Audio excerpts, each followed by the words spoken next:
പുതിയ എലമെൻറ്റുകൾ കണ്ടുപിടിക്കുമ്പോൾ ആ കണ്ടുപിടുത്തത്തിൻ്റെ അവകാശവാദമായിട്ട് പല രാജ്യങ്ങളുടെ സയൻറ്റിസ്റ്റുകൾ മുന്നോട്ട് വരാറുണ്ട്. ഉദാഹരണത്തിന് അറ്റോമിക് ഭാരം 104 വരുന്ന മൂലകം. ആ മൂലകം കണ്ടുപിടിച്ചത് ഒരു അമേരിക്കൻ സയൻറ്റിസ്റ്റാണ് എന്ന അവകാശവാദം ഉണ്ടായിരുന്നു. അതുകൊണ്ട് അമേരിക്കൻസ് അവർക്ക് ഈ മൂലകത്തിനിടാൻ പറ്റിയൊരു പേരായിട്ട് തോന്നിയത് റുദർഫോർഡിയം എന്നാണ്. ഇതേ മൂലകം തന്നെ ഞങ്ങളാണ് കണ്ടുപിടിച്ചെന്ന അവകാശവാദമായിട്ട് റഷ്യൻ സയൻറ്റിസ്റ്റുകൾ വരികയും അവർ ഈ സെയിം എലമെൻറ്റിന് കുർച്ചട്ടോവിയം എന്ന് പേരിടുകയും ചെയ്തു. അപ്പോൾ ഇങ്ങനെയുള്ള തർക്കങ്ങളൊക്കെ നിലവിൽ വരുമ്പോൾ ഒരു പർട്ടിക്കുലർ എലമെൻറ്റ് ഏത് സയൻറ്റിസ്റ്റ് ഏത് രാജ്യക്കാരനാണ് കണ്ടുപിടിച്ചതെന്ന് കൃത്യമായി തെളിയിക്കപ്പെടുന്നവരെ ഈ മൂലകത്തിന് സിസ്റ്റമാറ്റിക്കായിട്ട് ശാസ്ത്രീയമായിട്ടൊരു പേരിടാനായിട്ട് IUPAC ഒരു മാർഗം നിർദ്ദേശിച്ചു. മറ്റൊന്നുമല്ല, ആ എലമെൻറ്റിൻ്റെ അറ്റോമിക് നമ്പറിനെ ആസ്പദമാക്കിയാണ് ഫൈനലായിട്ടൊരു പേര് ഉണ്ടാവുന്നവരെ IUPAC ഈ എലമെൻറ്റിനെ നെയിം ചെയ്യുന്നത്. അപ്പോൾ അറ്റോമിക് നമ്പറിലെ ഓരോ ഡിജിറ്റിനെയും നമ്മൾ ഓരോ വാക്കുകൊണ്ട് സിംബിളൈസ് ചെയ്യുകയാണ് ചെയ്യുക. ഉദാഹരണത്തിന് 0 എന്ന ഡിജിറ്റ് നമുക്ക് വേണമെങ്കിൽ നിൽ എന്ന് പറയാം. നിൽ എന്ന് പറഞ്ഞാൽ 0 എന്നാണ് അർത്ഥം. 1 എന്ന ഡിജിറ്റിനെ നമുക്ക് അൺ എന്ന് പറയാൻ വേണമെങ്കിൽ യൂണിറ്റി എന്ന് പറഞ്ഞാൽ 1 എന്ന അർത്ഥത്തിലാണ് പറയുക. 2 എന്ന ഡിജിറ്റിനെ ബൈ എന്ന് വിളിക്കാം. 3 ട്രൈ എന്നും 4 ക്വാഡ് എന്നും 5 എന്ന ഡിജിറ്റിനെ പെൻറ്റ്. ഇത് കുറേയൊക്കെ നിങ്ങൾ ഓർഗാനിക് കെമിസ്ട്രിയിൽ ആൽക്കേനുകളൊക്കെ നെയിം ചെയ്യുമ്പോൾ കാണുന്ന കാര്യങ്ങൾ തന്നെയാണ്. 6 ഹെക്സ് എന്നും 7 സെപ്റ്റ്.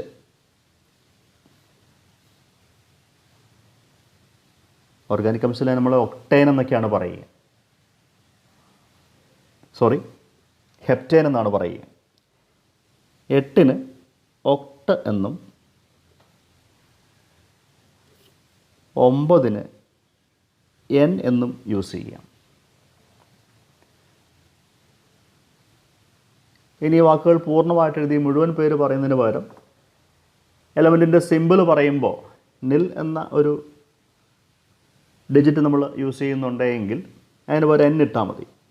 സിമ്പിളായിട്ട് ചുരുക്കെഴുത്ത് ഫോമിലും എഴുതുവാണ്. യു എന്ന് പറഞ്ഞാൽ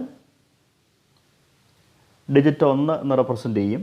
ബൈ എന്ന് പറയുന്നതിന് ബിയും, ട്രൈക്ക് ടിയും, ക്വാഡിന് ക്യൂ, 5 പി, 6 എച്ച്, 7 എസ് കൊണ്ട്, 8 ഒ കൊണ്ടും 9 ഇ കൊണ്ടും നമുക്ക് അബ്രിവേറ്റ് ചെയ്യാം. ഒരു എക്സാമ്പിൾ പറയുമ്പോൾ അത് ക്ലിയർ ആവും. ഇപ്പോൾ അറ്റോമിക് നമ്പർ 100 എന്ന് പറയുന്നൊരു മൂലകത്തിൻ്റെ സിസ്റ്റമാറ്റിക് ഒഫീഷ്യൽ നെയിം IUPAC പറയുന്നത്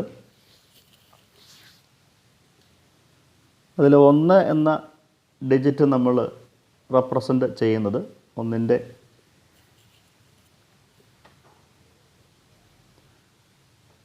കാര്യം ഇൻഡിക്കേറ്റ് ചെയ്യുന്നത് അൺ എന്ന വാക്കുകൊണ്ടാണ്. അപ്പോൾ UN. 0യ്ക്ക് നമ്മൾ യൂസ് ചെയ്യുന്നത് നിൽ എന്ന വേർഡാണ്. 1 നിൽ. അടുത്ത ഡിജിറ്റ് വീണ്ടും 1 തന്നെയാണ്. അതിന് വീണ്ടും അൺ എന്ന് പറയാം. ഇനി ഒരു മെറ്റലിൻ്റെ പേരിൻ്റെ അവസാനം അതിൻ്റെ എൻഡിങ് ഒന്ന് ക്യാരക്ടറിസ്റ്റിക് ആക്കാൻ വേണ്ടി IUPAC റെക്കമെൻഡ് ചെയ്യുന്നത് എല്ലാ എലമെൻറ്റുകളുടെയും പേരിൻ്റെ അവസാനം IUM സഫിക്സ് ചെയ്യാനാണ് പറയുക. പേരിൻ്റെ അവസാനം എപ്പോഴും IUM കൊണ്ടായിരിക്കണം എന്നാണ് IUPAC റെക്കമെൻഡ് ചെയ്തിരിക്കുക. അപ്പോൾ ഇപ്പോൾ എലമെൻറ്റിൻ്റെ മുഴുവൻ പേര് പറഞ്ഞാൽ അൺ നിൽ യുണിയം എന്ന് പറയാം. ഇത് മുഴുവൻ പറയുന്നതിന് പകരം ഇതിനെ സിമ്പിളായിട്ട് പറയുമ്പോൾ അൺ എന്ന വാക്കിൻ്റെ ക്യാപിറ്റൽ യു, നിൽ എന്നതിൻ്റെ എൻ, സെക്കൻഡ് ഡിജിറ്റ് നില്ലാണ്, തേർഡ് ഡിജിറ്റ് വീണ്ടും യു ആണ്. അപ്പോൾ UNU എന്ന് നമ്മൾ അതിനെ സിമ്പിളൈസ് ചെയ്യാം. UNU അറ്റോമിക് നമ്പർ 101 വരുന്ന എലമെൻറ്റിൻ്റെ ഒഫീഷ്യലായിട്ടുള്ള IUPAC നെയിമാണ്. നമുക്ക് കുറച്ച് എലമെൻറ്റ്സ് ഒന്ന് നെയിം ചെയ്ത് നോക്കാം. 102 ഫസ്റ്റ് ഡിജിറ്റ് എന്ന് പറയുന്നത് 1 അപ്പോൾ ഉറപ്പായിട്ടും അൺ. സെക്കൻഡ് ഡിജിറ്റ് 0 അതിന് നിൽ എന്ന് കൊടുക്കണം. ലാസ്റ്റ് ഡിജിറ്റ് 2 ബൈ എന്നാണ് പറയുക. അപ്പോൾ ബൈ എന്ന് എഴുതുന്നതോടൊപ്പം തന്നെ എൻഡിങ് സഫിക്സ് ചെയ്യപ്പെടേണ്ടത് IUM കൊണ്ടാണ്. ഇവിടെ ഓൾറെഡി ഒരു I ഉള്ളത് കൊണ്ട് UM മാത്രം സഫിക്സ് ചെയ്യുക. അപ്പോൾ അണ്ണിൽ ഭയം. സിമ്പിളൈസ് ചെയ്യുമ്പോൾ capital U, നിലിൻ്റെ N, ബൈയുടെ B, UNB എന്ന് എഴുതിയാൽ മതി. ഒരു എക്സാമ്പിൾ ഇവിടെ നോക്കാം. അറ്റോമിക് നമ്പർ 109 1 അൺ, 0 നിൽ, 9 എൻ എന്നാണ് നമ്മൾ വേർഡ് യൂസ് ചെയ്യുന്നത്. അപ്പോൾ ENN സഫിക്സ് ചെയ്യേണ്ടത് IUM ആണ്. അപ്പോൾ അണ്ണിൽ NEM. സിമ്പിൾ എഴുതാൻ വേണ്ടി UNE. ഇതാണ് 109 അറ്റോമിക് നമ്പർ വരുന്ന എലമെൻറ്റിൻ്റെ ഒഫീഷ്യലായിട്ടുള്ള IUPAC നെയിം. വേണമെങ്കിൽ ഒരു എലമെൻറ്റ് തിരിച്ച് ഒന്ന് ആലോചിച്ച് നോക്കാം. UH എന്നാണ് ഒരു എലമെൻറ്റിൻ്റെ സിമ്പിളെങ്കിൽ അതിൻ്റെ അറ്റോമിക് നമ്പർ എന്ന് പറയുന്നത് U ഫോർ അണ്ണാണ്, 1. വീണ്ടും ഒരു U തന്നെ, 1. H എന്ന് പറയുന്നത് 6 വേർഡാണ്. അപ്പോൾ 116. അവൻ്റെ ഒഫീഷ്യൽ നെയിം പറഞ്ഞാൽ ഹെക്സിയം.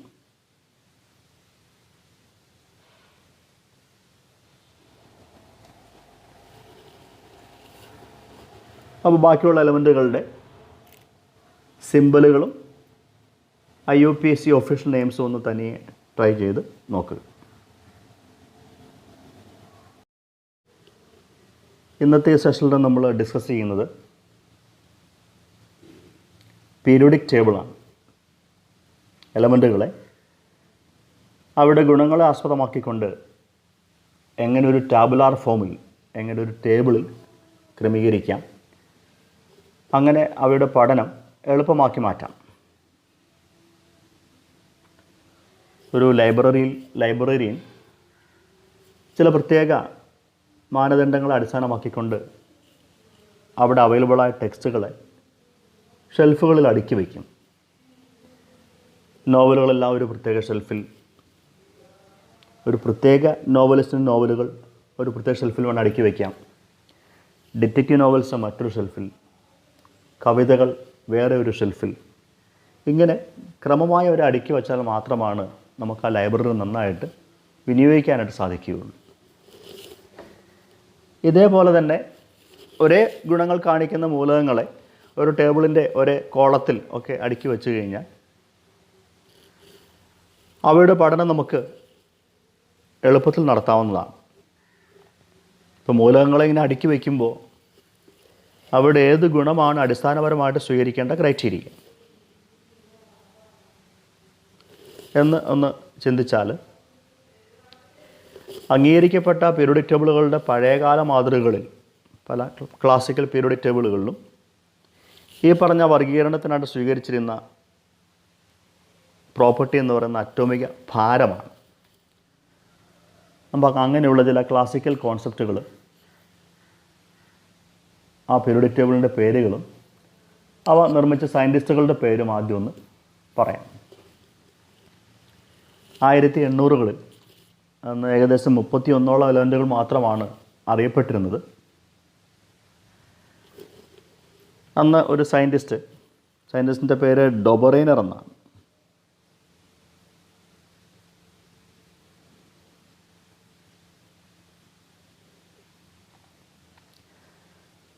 അദ്ദേഹം എലമെൻറ്റുകളെ അറ്റോമിക മാസിൻ്റെ ക്രമത്തിൽ അടുക്കി വച്ചു. 3 എലമെൻറ്റുകളുടെ ഒരു ഗ്രൂപ്പായിട്ടാണ് അദ്ദേഹം എലമെൻറ്റുകളെ ക്രമീകരിച്ചത്. ഒരു ഉദാഹരണത്തിന് ലിത്തിയം, സോഡിയം, പൊട്ടാസ്യം എന്ന 3 എലമെൻറ്റിൻ്റെ ഒരു ഗ്രൂപ്പ് എടുത്താൽ അതിൽ ലിത്തിയം അറ്റോമിക ഭാരം 7 പൊട്ടാസ്യം അറ്റോമിക ഭാരം 39 39ൻ്റെ 7ൻ്റെയും ആവറേജ് എടുത്തു കഴിഞ്ഞാൽ അത് 23 ആ 23 അറ്റോമിക ഭാരം വരുന്ന ആളാണ് സോഡിയം.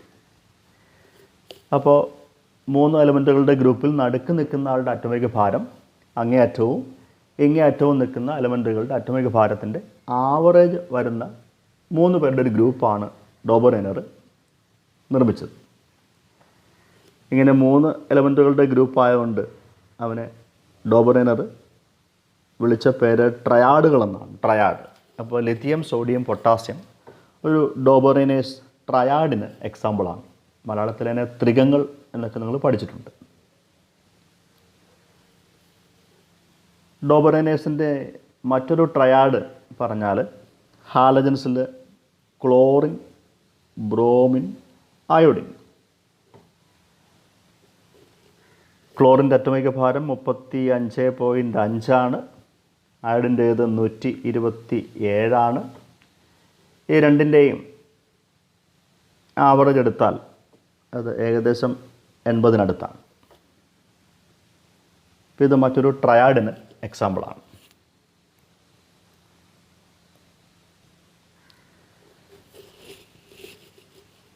മറ്റൊരു classical periodic table example suggest ചെയ്ത സയൻറ്റിസ്റ്റ് ജോൺ അലക്സാണ്ടർ ന്യൂലാൻഡ് എന്ന സയൻറ്റിസ്റ്റാണ്. ന്യൂലാൻഡ് 1865-കളിലാണ് പീരിയോഡിക് ടേബിൾ ചാർട്ട് ചെയ്തത്. അദ്ദേഹം ചെയ്തത് അറ്റോമിക ഭാരത്തിൻ്റെ കൂടുന്ന ക്രമത്തിൽ മൂലകങ്ങളെ അടുക്കി വച്ചു.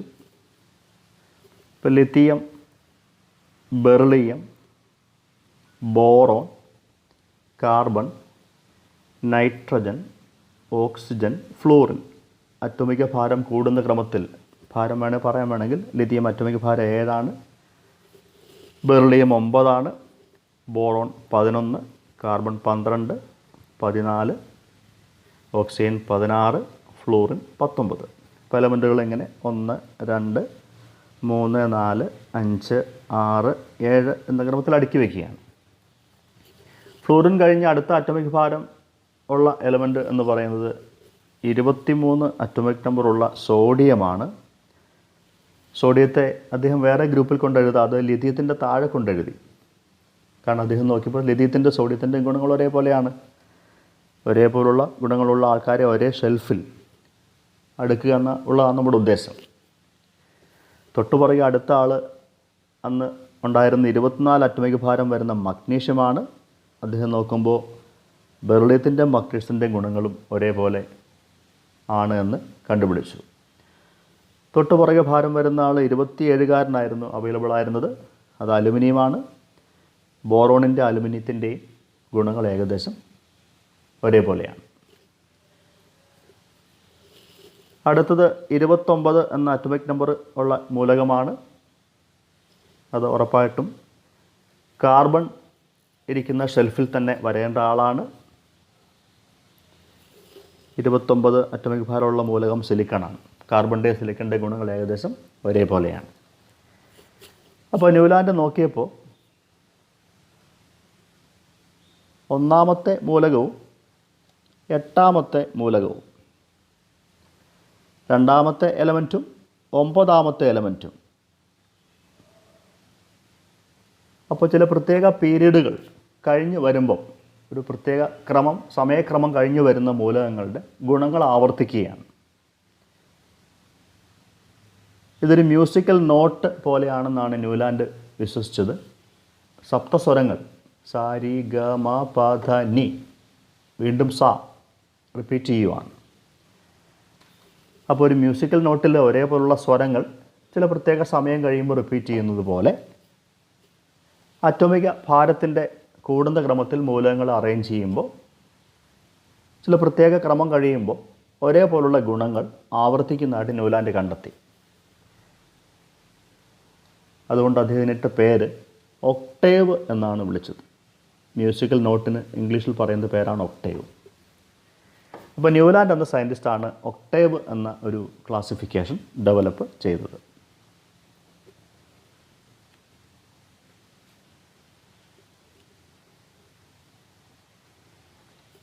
തൊട്ട് പുറകെ കൂടുതലായിട്ട് അംഗീകരിക്കപ്പെട്ട ഒരു മോഡലുമായിട്ട് വരുന്ന ഒരു സയൻറ്റിസ്റ്റാണ് ഡിമിട്രി മെൻഡലീവ്. അദ്ദേഹം ന്യൂലാൻഡ് ചെയ്തതുപോലെ തന്നെയാണ് പീരിയോഡിക് ടേബിൾ ഡെവലപ്പ് ചെയ്തത്. എലമെൻറ്റുകളെ അവരുടെ അറ്റോമിക ഭാരം കൂടുന്ന ക്രമത്തിൽ അദ്ദേഹം അടുക്കി വെച്ചു. പക്ഷേ മെൻഡലീവിൻ്റെ പീരിയോഡിക് ടേബിൾ കൂടുതൽ ഇമ്പോർട്ടൻ്റ് ആകാൻ കാരണം ചില കാര്യങ്ങളിൽ ചില വിട്ടുവീഴ്ചകൾക്ക് മെൻഡലീവ് തയ്യാറായി എന്നുള്ളതാണ്. അദ്ദേഹം പീരിയോഡിക് ടേബിളിലെ ചില അറ്റോമിക ഭാരങ്ങൾ, ചില ഒരേ പ്രോപ്പർട്ടി ഉള്ള മൂലകങ്ങൾ ഒരേ ഗ്രൂപ്പിൽ വരാതിരുന്ന അവസരത്തിൽ മെൻഡലീവ് ചില വിട്ടുവീഴ്ചകൾ തയ്യാറായി. അദ്ദേഹം ചിന്തിച്ചത് ഈ കണ്ടുപിടിക്കപ്പെട്ട അറ്റോമിക ഭാരങ്ങളിൽ ചിലപ്പോൾ തെറ്റുകളുണ്ടാകാം, അത് ഭാവിയിൽ കറക്റ്റ് ചെയ്യുമ്പോൾ അവരുടെ പൊസിഷൻസ് ചിലപ്പോൾ തിരിഞ്ഞു വരും എന്ന് പറഞ്ഞുകൊണ്ട് അദ്ദേഹം മൂലകങ്ങളെ സ്ഥാനം മാറ്റിയിരുത്തി ടേബിളിന് അല്പം കൂടി വിശ്വാസ്യത കൈവരുത്തി. എന്ന് മാത്രമല്ല, ചില അറ്റോമിക ഭാരങ്ങൾ മിസ്സിംഗ് ആണ്. ഇപ്പോൾ അലുമിനിയത്തിൻ്റെ താഴെ ഒരു മൂലകം അറ്റോമിക ഭാരം മിസ്സിംഗ് ആയിട്ട് അദ്ദേഹം കണ്ടെത്തി. അതേപോലെ സിലിക്കണ് താഴെയും ആ ഗ്രൂപ്പിൽ വരേണ്ട ഒരു എലമെൻറ്റ് നിലവിൽ കണ്ടുപിടിച്ചിട്ടില്ല. അത് നേച്ചറിൽ എക്സിസ്റ്റ് ചെയ്യുന്നുണ്ട്, ഭാവിയിൽ കണ്ടുപിടിച്ചേക്കാം എന്ന് അദ്ദേഹം പ്രൊഡിക്റ്റ് ചെയ്തു. ഈ അലുമിനിയത്തിൻ്റെ താഴെ ഒരു മൂലകം കണ്ടുപിടിക്കപ്പെട്ടാൽ അദ്ദേഹം അതിനൊരു പേര് വരെ സജസ്റ്റ് ചെയ്തു. അത് മറ്റൊന്നുമല്ല, അദ്ദേഹത്തിനെ ഏക അലുമിനിയം എന്നാണ് വിളിച്ചത്. ഏക അലുമിനിയം. അലുമിനിയമായിട്ട് ഏകമായത് ഒരു അലുമിനിയത്തിൻ്റെ അതേ ഗുണം തന്നെ കാണിക്കുന്ന ഒരാൾ ഇനിയും കണ്ടുപിടിക്കാം എന്ന ഒരർത്ഥത്തിലാണ് അദ്ദേഹത്തിനെ ഏക അലുമിനിയം എന്ന് നെയിം ചെയ്തത്. അതേപോലെ സിലിക്കണിൻ്റെ താഴെ ഒരു മൂലകം നിലവിലില്ല. ആ അറ്റോമിക് ഭാരമുള്ള മൂലകം മിസ്സിംഗ് ആണ്. അവിടെ ഒരു പുതിയ മൂലകം, പുതിയ എലമെൻറ്റ് കണ്ടുപിടിക്കപ്പെട്ടേക്കാം. നിലവിൽ ഞാനതിന് പേരിടുകയാണ് ഏക സിലിക്കൺ എന്നാണ് മെൻഡലീവ് പറഞ്ഞത്. സിലിക്കണുമായിട്ട് ഏകമായൊരു മൂലകം, സിലിക്കണിൻ്റെ അതേ ഗുണം കാണിക്കുന്നൊരു മൂലകം കണ്ടുപിടിക്കാം. അതിൻ്റെ പ്രോപ്പർട്ടി വരെ അദ്ദേഹം പ്രൊഡിക്റ്റ് ചെയ്യുകയുണ്ടായി. പിന്നീട് ഈ മൂലകങ്ങൾ കണ്ടുപിടിക്കപ്പെട്ടപ്പോൾ മെൻഡലീവ് പ്രൊഡിക്റ്റ് ചെയ്ത അതേ ഗുണങ്ങളുള്ള എലമെൻറ്റ് തന്നെയാണ് എന്നിവർ തെളിയിക്കുകയുണ്ടായി. ഇതാണ് ന്യൂലാൻഡിൻ്റെ പീരിയോഡിക് ടേബിളുമായിട്ട് കമ്പയർ ചെയ്യുമ്പോൾ മെൻഡലീവിൻ്റെ ടേബിളിനുള്ള അഡ്വാൻറ്റേജ്. അദ്ദേഹം കൂടുതൽ സിസ്റ്റമാറ്റിക്കായിട്ട് ഇവരെ അടുക്കി വച്ച് പുതിയ എലമെൻസിൻ്റെ കണ്ടുപിടുത്തങ്ങൾ വരെ പ്രൊഡിക്റ്റ് ചെയ്ത് പ്രോപ്പർട്ടിയും പ്രൊഡിക്റ്റ് ചെയ്തു. ഏക അലുമിനിയം എന്ന് മെൻഡലീവ് വിളിച്ച ആൾ പിന്നീട് കണ്ടുപിടിക്കപ്പെട്ടപ്പോൾ നമ്മൾ ഇന്ന് അതിനെ വിളിക്കുന്ന പേര് ഗാലിയം എന്നാണ്. അപ്പം ഏക അലുമിനിയം ഇന്ന് ഗാലിയം എന്ന പേരിലും ഏക സിലിക്കണെ ജെർമേനിയം എന്നുമാണ് വിളിക്കുക. അലുമിനിയത്തിൻ്റെ അതേ പ്രോപ്പർട്ടി കാണിക്കുന്ന ആളാണ് ഗാലിയം. സിലിക്കണിൻ്റെ അതേ ഗുണങ്ങൾ കാണിക്കുന്ന എലമെൻ്റാണ് ജെർമേനിയം. അപ്പോൾ ഇങ്ങനെ അറ്റോമിക ഭാരത്തിൻ്റെ ഇൻക്രീസിങ് ഓർഡറിൽ എലമെൻസിനെ അടുക്കി വയ്ക്കുമ്പോൾ ഒരേ പോലുള്ള ഗുണങ്ങൾ പീരിയോഡിക്കലായിട്ട് ആവർത്തിച്ച് വരുന്നത് കൊണ്ട് ഒരു മെൻഡലീവിൻ്റെ പീരിയോഡിക് ലോ തന്നെ നമുക്ക് വേണമെങ്കിൽ സ്റ്റേറ്റ് ചെയ്യാം. The properties of elements are periodic functions of their atomic weights. അറ്റോമിക ഭാരത്തിൻ്റെ കൂടുന്ന ക്രമത്തിൽ അടുക്കി വയ്ക്കുമ്പോഴാണ് ഒരേപോലുള്ള ഗുണങ്ങൾ ആവർത്തിച്ച് വരിക എന്നതാണ് മെൻഡലീവിൻ്റെ പീരിയോഡിക് ലോ.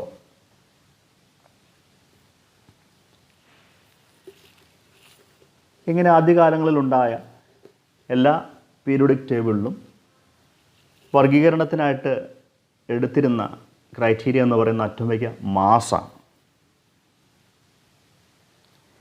ഇതിന് ഒരു മാറ്റം വന്നത് 1913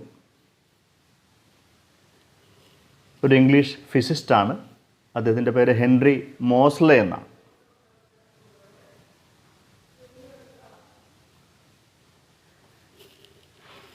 മോസ്ലെ എലമെൻറ്റുകളുടെ എക്സ്റേ സ്പെക്ട്രം എടുത്തപ്പോൾ അദ്ദേഹത്തിന് മനസ്സിലായ ഒരു കാര്യം, എലമെൻറ്റുകളുടെ പ്രോപ്പർട്ടികളെ നിർണ്ണയിക്കുന്നതിൽ ഏറ്റവും പ്രധാനപ്പെട്ട ഘടകം എന്ന് പറയുന്ന അറ്റോമിക ഭാരമല്ല, അറ്റോമിക് നമ്പറാണെന്നാണ് മോസ്ലേക്ക് മനസ്സിലായത്.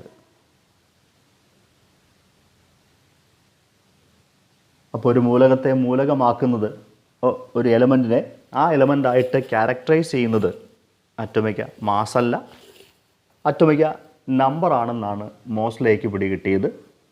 ഈ ഒരു കണ്ടുപിടുത്തത്തോടുകൂടി പീരിയോഡിക് ടേബിളുകളുടെ ഡെവലപ്മെൻറ്റിനായിട്ട് സയൻറ്റിസ്റ്റുകൾ അറ്റോമിക് ഭാരത്തിന് പകരം അറ്റോമിക് നമ്പർ യൂസ് ചെയ്ത് തുടങ്ങി.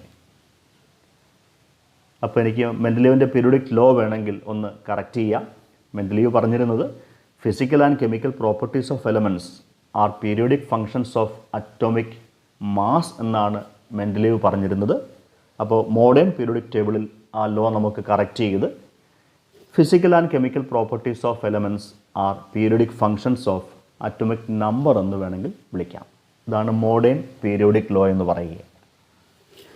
മൂലകങ്ങളെ അവരുടെ അറ്റോമിക് നമ്പറിൻ്റെ ഇൻക്രീസിങ് ഓർഡറിൽ അടുക്കി വെച്ചാൽ ഒരേപോലുള്ള ഗുണങ്ങളുള്ള മൂലകങ്ങൾ ആവർത്തിച്ച് വരും ചില പ്രത്യേക സമയക്രമം കഴിയുമ്പോൾ എന്ന് പറയുന്നതാണ് മോഡേൺ പീരിയോഡിക് ലോ. നമ്മൾ ഇന്ന് യൂസ് ചെയ്യുന്ന long form of periodic table ഉണ്ട്. ആ പീരിയോഡിക് ടേബിളിൽ ഈ പറയുന്ന അറ്റോമിക് നമ്പറിൻ്റെ ക്രമത്തെ മാത്രമല്ല ആശ്രയിച്ചിരിക്കുന്നത്, എലമെൻറ്റുകളുടെ ഇലക്ട്രോണിക് കോൺഫിഗറേഷനും കൂടി ഇമ്പോർട്ടൻസ് കൊടുത്തുകൊണ്ടാണ് നമ്മൾ modern periodic table long form develop ചെയ്തിരിക്കുക. മോഡേൺ പീരിയോഡിക് ടേബിളിൽ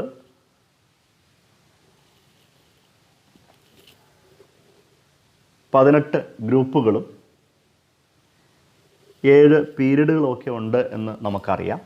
നമ്മൾ പുതിയ എലമെൻറ്റുകൾ കണ്ടുപിടിക്കുമ്പോൾ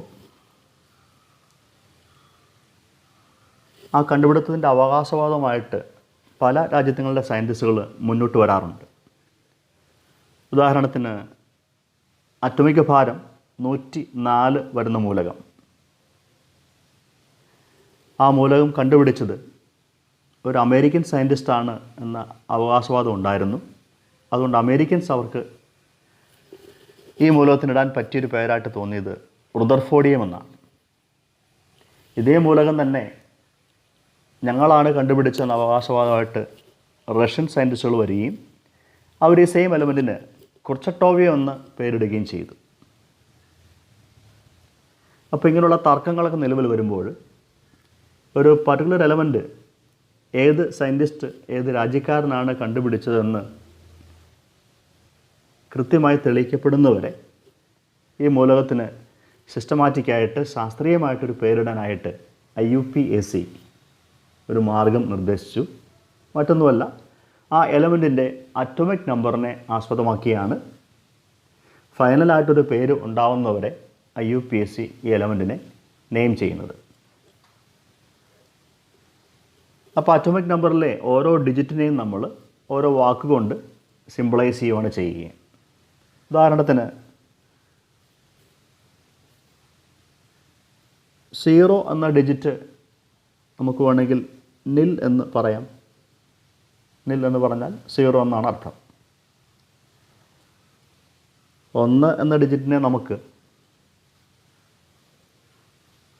അൺ എന്ന് പറയാൻ വേണമെങ്കിൽ യൂണിറ്റി എന്ന് പറഞ്ഞാൽ 1 എന്ന അർത്ഥത്തിലാണ് പറയുക. 2 എന്ന ഡിജിറ്റിനെ ബൈ എന്ന് വിളിക്കാം. 3 ട്രൈ എന്നും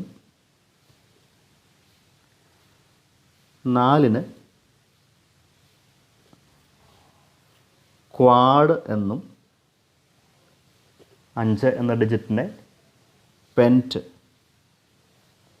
ഇത് കുറേയൊക്കെ നിങ്ങൾ ഓർഗാനിക് കെമിസ്ട്രിയിൽ ആൽക്കേനുകളൊക്കെ നെയിം ചെയ്യുമ്പോൾ കാണുന്ന കാര്യങ്ങൾ തന്നെയാണ്. 6 ഹെക്സ് എന്നും 7 സെപ്റ്റ്.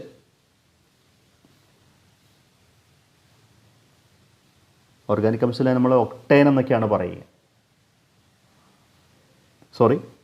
ഹെപ്റ്റേൻ എന്നാണ് പറയുക. 8 ഒക്ട് എന്നും 9 എൻ എന്നും യൂസ് ചെയ്യാം. ഇനി ഈ വാക്കുകൾ പൂർണ്ണമായിട്ട് എഴുതി മുഴുവൻ പേര് പറയുന്നതിന് പകരം എലമെൻറ്റിൻ്റെ സിമ്പിൾ പറയുമ്പോൾ നിൽ എന്ന ഒരു ഡിജിറ്റ് നമ്മൾ യൂസ് ചെയ്യുന്നുണ്ടെങ്കിൽ അതിന് പകരം എൻ ഇട്ടാൽ മതി. സിമ്പിളായിട്ട് ചുരുക്കെഴുത്ത് ഫോമിലും എഴുതുവാണ്. യു എന്ന് പറഞ്ഞാൽ ഡിജിറ്റ് 1 എന്ന് റെപ്രസെൻ്റ് ചെയ്യും. ബൈ എന്ന് പറയുന്നതിന് ബിയും, ട്രൈക്ക് ടിയും, ക്വാഡിന് ക്യൂ, 5 പി, 6 എച്ച്, 7 എസ് കൊണ്ട്, 8 ഒ കൊണ്ടും 9 ഇ കൊണ്ടും നമുക്ക് അബ്രിവേറ്റ് ചെയ്യാം. ഒരു എക്സാമ്പിൾ പറയുമ്പോൾ അത് ക്ലിയർ ആവും. ഇപ്പോൾ അറ്റോമിക് നമ്പർ 100 എന്ന് പറയുന്നൊരു മൂലകത്തിൻ്റെ സിസ്റ്റമാറ്റിക് ഒഫീഷ്യൽ നെയിം IUPAC പറയുന്നത് അതിൽ 1 എന്ന ഡിജിറ്റ് നമ്മൾ റെപ്രസെൻ്റ് ചെയ്യുന്നത് 1ൻ്റെ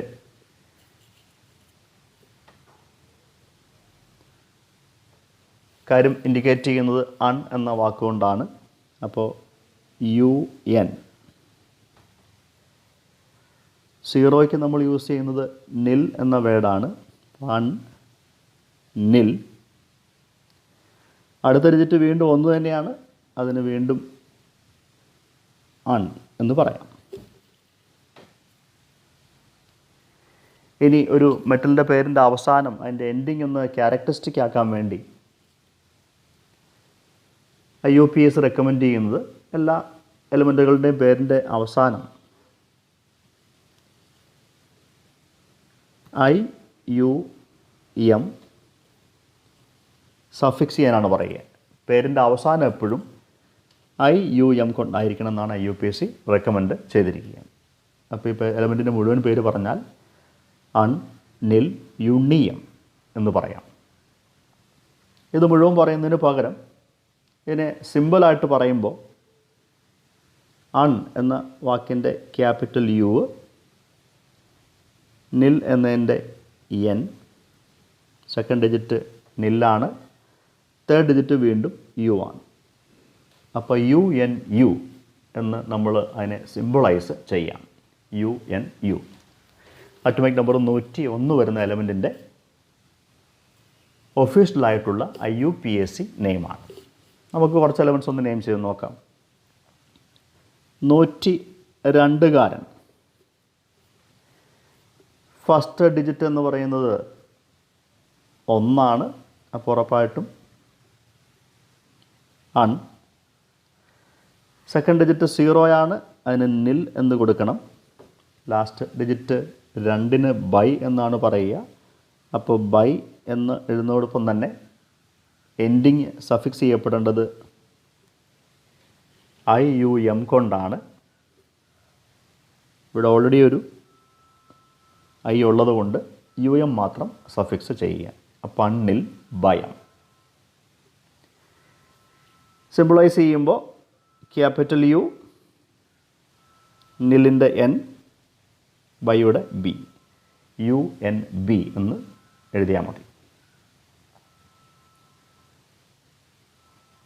ഒരു എക്സാമ്പിൾ ഇവിടെ നോക്കാം. അറ്റോമിക് നമ്പർ 109 1 അൺ, 0 നിൽ, 9 എൻ എന്നാണ് നമ്മൾ വേർഡ് യൂസ് ചെയ്യുന്നത്. അപ്പോൾ ENN സഫിക്സ് ചെയ്യേണ്ടത് IUM ആണ്. അപ്പോൾ അണ്ണിൽ NEM. സിമ്പിൾ എഴുതാൻ വേണ്ടി UNE. ഇതാണ് 109 അറ്റോമിക് നമ്പർ വരുന്ന എലമെൻറ്റിൻ്റെ ഒഫീഷ്യലായിട്ടുള്ള IUPAC നെയിം. വേണമെങ്കിൽ ഒരു എലമെൻറ്റ് തിരിച്ച് ഒന്ന് ആലോചിച്ച് നോക്കാം. UH എന്നാണ് ഒരു എലമെൻറ്റിൻ്റെ സിമ്പലെങ്കിൽ അതിൻ്റെ അറ്റോമിക് നമ്പർ എന്ന് പറയുന്നത് U ഫോർ അണ്ണാണ് 1. വീണ്ടും ഒരു U തന്നെ 1. H എന്ന് പറയുന്നത് ആറിനുള്ള വേർഡാണ്. അപ്പോൾ 116. അവൻ്റെ ഒഫീഷ്യൽ നെയിം പറഞ്ഞാൽ ഹെക്സിയം.